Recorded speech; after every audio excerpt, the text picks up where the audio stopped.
টাঙ্গাইলের মির্জাপুরে বৈষম্য বিরোধী আন্দোলনে হামলার অভিযোগ উঠেছে ছাত্রলীগ নেতাকর্মীদের বিরুদ্ধে। আহত হয়েছে ৩ সমন্বয়ক। সকালে উপজেলার শহীদ ভবানী প্রসাদ সাহা সরকারি কলেজে এই হামলা হয়।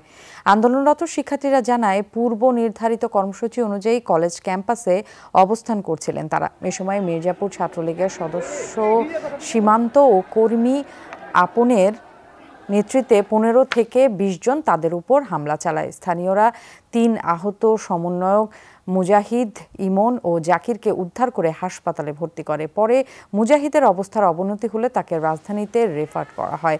এই অবস্থায় জড়িতদের আইনের আওতায় আনতে কাজ চলছে বলে জানিয়েছে পুলিশ।